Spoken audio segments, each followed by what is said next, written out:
Esse é o ANCAP e nós vamos falar agora sobre o voto do Fux que absolveu o Bolsonaro. Bolsonaro, no voto do Fux, foi absolvido, tá? É lógico, ele precisa ainda ter o voto da Carmen Lúcia e do Zanin para ser absolvido de fato, mas no voto do Fux ele foi absolvido. Veja, por mais que o Fux tenha sido camarada ao longo do voto dele, coisa e tal, tenha falado que não reconhece um monte de coisa, não sei o que lá, não sei o que lá, poderia ser que agora no final ele chegasse e falasse, não, mas apesar disso tudo, eu considero que ele é culpado de tal coisa, tal coisa, tal coisa. Por exemplo, ele considerou o Mauro Cid culpado. Então vamos entender esse caso aqui, quais foram os votos do Fux, o que aconteceu no dia de hoje, qual a importância disso. Essa notícia foi sugerida por Joelson, Bolsolavista é Bolsolavo, B2 Invisível do Trump sobrevoando Brasília e várias outras pessoas. Obrigado aí ao pessoal que sugeriu notícias lá no nosso site, no visãolibertaria.com. E obrigado a você que está assistindo o nosso vídeo. Se você gosta do nosso conteúdo, por favor, deixe o seu like e se inscreva aqui no canal, né? Então, aqui, ó, o Poder 360 fez essa matéria aqui às 6 da tarde, dizendo que Fux indica a absolvição de Bolsonaro por golpe de Estado. E agora, eu acabei de gravar, porque eu estava acompanhando nesse momento numa live, o Fux acabou de absolver Bolsonaro de todos os crimes. Vamos ouvir esse trechinho aqui? Só esse trechinho, olha só. Que a existência de um suposto plano criminoso, suposto, não basta para a sua caracterização, vale dizer, para a caracterização da organização criminosa. É ônus do Ministério Público demonstrar que os membros da alegada organização estruturada, permanente e estável devem colaborar com unidade de desígnios para a prática de uma série indeterminada de delitos. Nada disso restou demonstrado nos autos, conforme exaustivamente exposto. Por isso que julgo improcedente a pretensão acusatória em relação ao réu Jair Messias Bolsonaro, com base no artigo 386, inciso 7º do Código de Processo Penal. É isso. Absolveu o Bolsonaro. Votou pela absolvição do Bolsonaro. Então a gente já tem agora uma discordância muito significativa na primeira turma, tem o Fux discordando do Alexandre de Moraes nesse assunto. Isso é muito importante, como eu falei, tem uma série de importâncias. Você tem agora os embargos infringentes, como mais um recurso, e você tem principalmente o efeito psicológico, porque o voto do Fux foi muito detalhado. Ele foi em cada imputação do Ministério Público, cada item, e falou, olha, não tem prova disso. Ah, o Ministério Público falou que ele fez isso daqui, mas não tem prova disso. Cara, ele foi muito detalhado no voto dele, tá? Foi impressionante. Tanto que ele tá falando desde hoje cedo, né? E continua, ainda vai falar mais, tá? Nesse momento, ele já condenou o Mauro Cid, absolveu o Garnier e absolveu o Bolsonaro, mas ainda tem outros 4 réus desse primeiro grupo que está sendo julgado hoje, que ele ainda vai fazer os votos.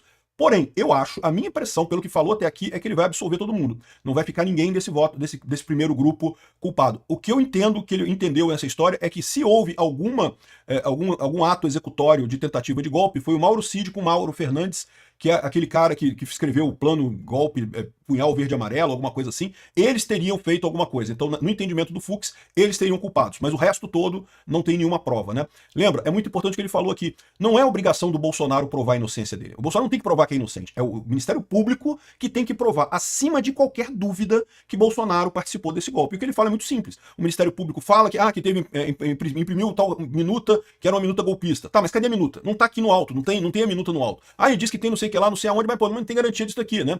Ah, mas quem impediu o golpe, ele falou literalmente isso. Eu até brinquei com o pessoal da live, né? Que ele deve estar assistindo o Ancapsul, mas gente, isso é só brincadeira, tá? Porque eu falei esse argumento também lá atrás, mas isso é um argumento jurídico meio óbvio, tá? Não é nenhuma grande sacada minha, isso é lógico que ele ia falar isso, né? Ele falou a mesma coisa que eu falo aqui, que se ele quisesse, ele poderia ter tirado todos os ministros do Exército, tirado todos os ministros e botado ministros que queriam dar o golpe com ele. Ou seja, essa ideia de que o ministro do Exército impediu que ele desse o golpe não tem fundamento, não tem lógica, né? Se ele quisesse, ele era o presidente, ele poderia destituir os ministros e botar outros que davam o golpe, se ele quisesse dar o golpe, né?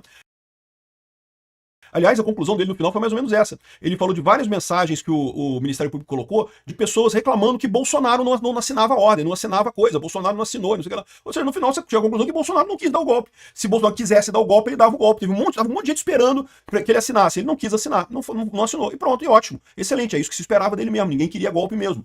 Então, ou seja, isso mostra, na verdade, não só a inocência do Bolsonaro, como o que eu falo pra vocês, Bolsonaro é um verdadeiro democrata. Eu duvido que se Lula tivesse um monte de gente falando pra ele, não, vamos dar um golpe aqui, eu duvido que Lula não desse esse golpe. Lula ia tentar dar esse golpe, porque ele está tentando dar o golpe agora com a Venezuela, a mesma coisa da Venezuela. Então, assim, no final das contas, Bolsonaro é o grande democrata dessa história, né? Enfim, tem alguns pontos aqui que chamam a atenção nesse caso, mas eu acho que o principal que tem nessa história é justamente a condenação do Mauro Cid. Algumas pessoas falaram assim, mas como é que pode condenar Mauro Cid e inocentar Bolsonaro? De novo, é a questão das provas.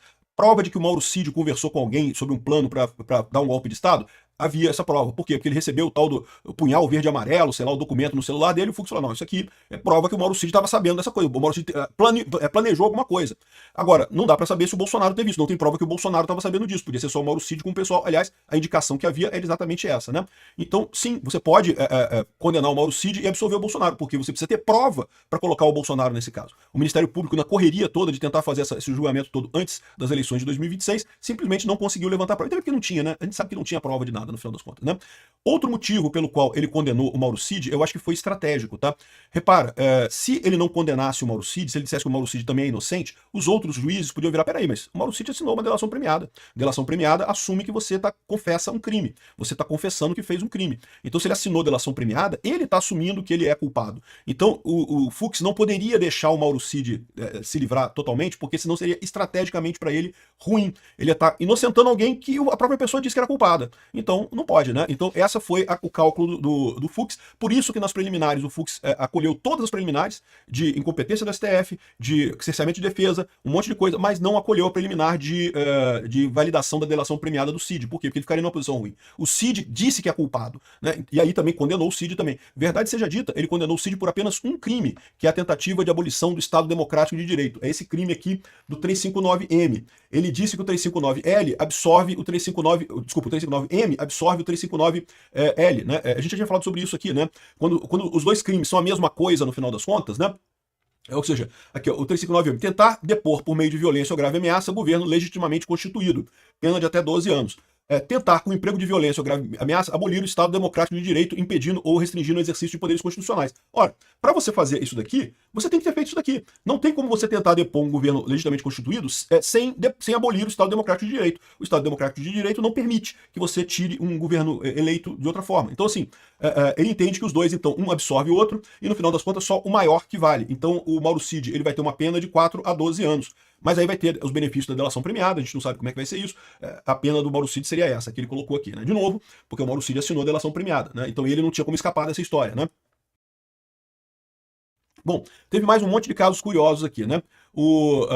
Parece que o Alexandre de Moraes recebeu, em determinado momento, um calhamaço de papéis dos estagiários dele lá, né? O Alexandre de Moraes sentiu, tá? O Alexandre de Moraes tá chateado com o voto do Fux. O voto do Fux, cara, foi muito detalhado. Ele foi em cada prova da PGR, cada coisa. Não, porque na reunião do dia tal, assim, a PGR disse que o fulano de tal imprimiu um documento lá no Palácio do Planalto. Mas olha só, e disse que o Bolsonaro sabia desse documento porque o documento foi impresso no Palácio do Planalto e o Bolsonaro estava no Palácio do Planalto também. Só que o Palácio do Planalto é um prédio enorme. Centenas de pessoas trabalham no Palácio do Planalto. Essas duas pessoas trabalham diariamente no Palácio do Planalto. Todos os dias, essas duas pessoas estão no Palácio do Planalto. Então, o fato delas estarem no Palácio do Planalto não pode ser prova de que ele sabia desse documento, de que foi impresso ali e foi entregue para o Bolsonaro. O que faz sentido, né? Vamos combinar. Né?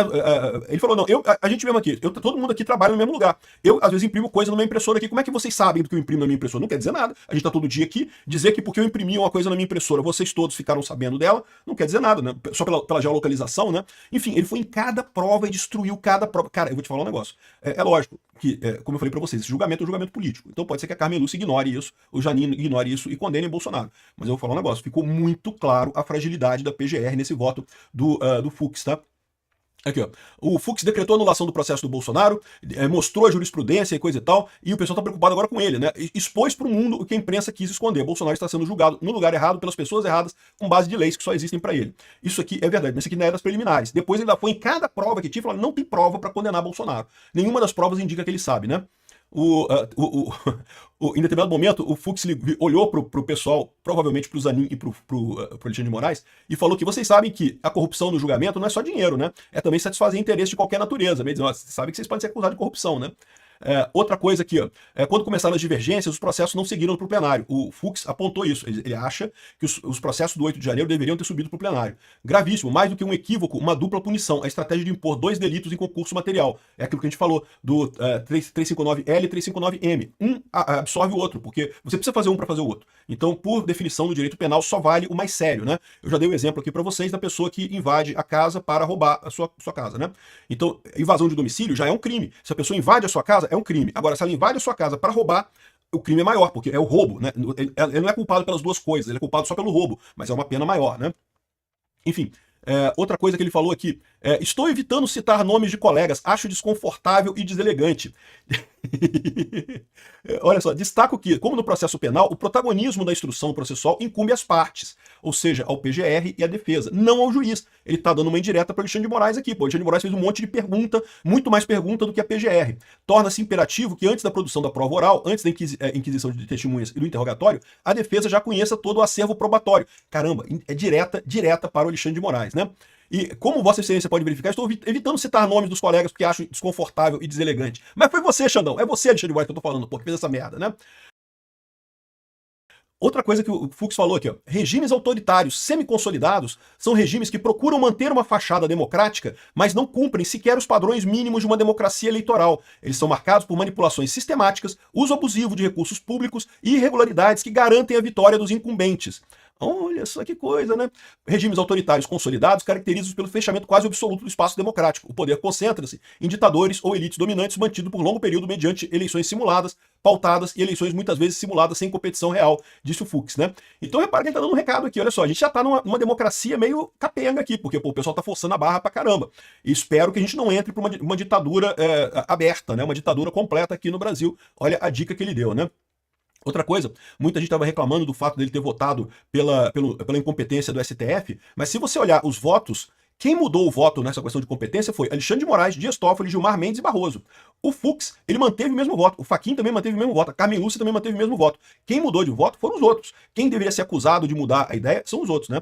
Quanto a ele ter aceito a prerrogativa, a competência do STF no início, no recebimento da denúncia, e agora recusar ela na votação, eu já expliquei e ele explicou também. São momentos diferentes que têm pesos diferentes. Você dizer que vai analisar um caso é uma coisa. Não, vamos analisar o caso. Beleza. Ah, tá meio incoerente isso aqui? Tá incoerente, mas vamos analisar o caso para ver com calma isso daqui. Agora, chegou na hora de dizer se é culpado ou se é inocente. Nessa hora, você olha pra coisa, não, peraí, aquela coisinha que era só um incômodo aqui, agora não dá pra aceitar mais, porque né, agora a gente não tá falando mais de analisar o caso, a gente tá falando de condenar as pessoas, né? Aqui, ó. Uma forma de golpe gradual que o plenário dessa corte já teve a oportunidade de examinar consiste na usurpação do patrimônio público por um governo eleito para a compra de apoio político necessário à sua manutenção no poder. Ele está falando do mensalão, meu amigo, está falando do petrolão. Olha só o que ele mandou aqui. Ó. Desequilibrando a disputa eleitoral e desestimulando o surgimento de opositores. Essa situação foi assim descrita pela PGR em sua denúncia da ação penal 470, do mensalão. Cara, o cara mandou muito bem, bicho. Aqui, outro que ele falou, olha só. Não cabe a nenhum juiz assumir o papel de inquisitor, vasculhar mais de 700 milhões de terabytes, megabytes de documentos à prova de provas que se encaixem na retórica acusatória, nem corrigir contradições internas encontradas nas versões dos acontecimentos, ainda que nós tenhamos no gabinete juízes e instrutores. Ele está acusando o Alexandre de Moraes, porque o Alexandre de Moraes fez isso. Ele deu um jeito de assumir o papel de inquisitor, de juntar as coisas, de dizer que não está certo e coisa e tal, mesmo em situações que o PGR não fez isso. O Alexandre de Moraes foi lá e fez no voto dele, né? Então, é o ponto que ele está criticando o Alexandre de Moraes aqui, ó. O ministro Alexandre de Moraes votou pela condenação do Mauro Cid, como eu expliquei, pelo crime de tentativa de abolição violenta do Estado Democrático de Direito. Com o voto de Fux, formou maioria para condenar o Cid. O Cid já está condenado. Mas, de novo, é o que eu expliquei para vocês. Era até do ponto de vista estratégico. Ele tinha que condenar o Cid. O Cid se condenou quando assinou a delação premiada, né? Não tinha como dizer que não era, né? Outra coisa que ele levantou, em determinado momento, ele falou que, não, porque olha só, a execução, a tentativa só acontece se efetivamente houverem atos executórios. E ele usou como exemplo um caso que aconteceu aqui no STF. Ele falou, olha só, houve um ministro da PGR, houve um PGR, né, um Procurador-Geral da República no passado, que chegou a vir armado aqui no STF com a intenção de matar um ministro do STF. E, no entanto, ele desistiu de fazer a coisa. E isso não foi considerado nem tentativa. Ele sabe, é correto. Não foi nem tentativa. Por quê? Porque ele não partiu para a execução. Ele teve a cogitação, ele pensou em matar o ministro, do caso, quem fez isso foi o Janot, e o ministro que ele queria matar era o Gilmar Mendes. Ele cogitou fazer isso, ele preparou, ele botou uma arma, entrou no STF com a arma, e só que depois desistiu, achou melhor não fazer nada e voltou e pronto. Não tem crime nenhum, não é crime nenhum isso. A lei brasileira é clara, a menos que inicie a execução, a tentativa é crime, tá? A tentativa é crime. Se o Janot tivesse puxado a arma e dado tiro, mas a arma falhou e não matou o Gilmar Mendes, isso é tentativa. Você tentou fazer o crime, mas não conseguiu. Ou se ele tivesse tentado atirar, mas aí os seguranças seguraram ele, impediram ele de atirar, aí isso é tentativa. Isso é crime. Você vai pra cadeia por tentativa. Tentativa gera, sim, crime no Brasil, gera cadeia no Brasil. O que não gera cadeia é a cogitação, você pensar em fazer um crime, e atos preparatórios. Você se preparar para fazer o crime, mas não executar, não iniciar a execução. E aí que ele usou esse negócio para explicar por que Bolsonaro não tem lógica nenhuma, está sendo acusado de golpe do Estado Democrático de Direito. Ele pode ter cogitado isso, ele pode ter feito ali algumas anotações ou minutas e coisa e tal, pode até ter cogitado, mas não partiu para execução em momento algum, né? Aqui, ó. O ministro Fux diz que o ex-presidente Jair Bolsonaro não pode ser acusado de golpe de Estado enquanto estava no mandato, pois era o mandatário do cargo ocupado. Mas olha só, a Folha de São Paulo tá querendo sacanear o Fux aqui, tá dizendo, tá vendo? Ele falou que não tinha golpe de Estado porque ele era o próprio presidente. Mas logo em seguida, o Fux explicou, sim, mas a gente estende esse caso, a gente entende de forma ampliada que um autogolpe também cabe aqui. Mas o autogolpe também não faz sentido. E aí explicou exatamente essa situação de que não houve início de execução de nada. Então a Folha de São Paulo tá querendo dizer que, não, tá vendo? Ele falou que não podia dar um golpe porque ele era mesmo, como se essa fosse a desculpa do Fux para absolver o Bolsonaro. Não foi essa, isso daí foi um ponto. Cara, ele dividiu o voto dele do Bolsonaro em uns 18 pontos. É coisa pra caramba. Ó, tô de sacanagem, vou mostrar pra vocês aqui, ó. Aqui, ó, a quantidade de coisas que eu anotei durante essa... Eu nem vou falar tudo pra vocês, porque é muita coisa. Olha só, ele foi aqui, ele falou sobre a questão da ABIN, se a espionagem estava ali. A espionagem, no final das contas, ele falou aquilo que eu falei pra vocês também, que a espionagem era a função da ABIN. A função da ABIN é espionar. Então você usar a ABIN pra espionar não é no máximo desvio de função, não é um crime, né? Falou que o First Mile foi usado até maio de 2021. E supostamente o plano do golpe teria começado em agosto de 2021. Então não dá pra dizer que uma coisa tem a ver com a outra, né? Depois ele falou sobre o Mauro Cid, o ataque ao sistema eleitoral. Ele deixou claro que atacar o sistema eleitoral não tem nada demais, né? Enfim, cada item ele falou aqui, a questão da PRF, que tentou evitar o voto do Lula, né? A coautoria funcional, a teoria do domínio fato, o fato dele ser o chefe da Polícia Rodoviária Federal já implicaria que ele tem culpa. Enfim, ele foi em cada coisa, kits pretos, e nada tinha, nenhuma dessas coisas tinha prova de que o Bolsonaro, em determinado momento ele falou também sobre o Alexandre de Moraes. Olha só, nós temos dissenso e não discórdia, nós somos amigos, falando para o Alexandre de Moraes, nós somos amigos. Por isso eu debrucei profundamente nesse tema, porque justamente pelo respeito que eu tenho a você, Alexandre de Moraes. Eu vou olhar isso tudo aqui pra gente ter o dissenso mesmo, né? E nós trabalhamos em equipe. Eu destaquei uma equipe especificamente para analisar as provas.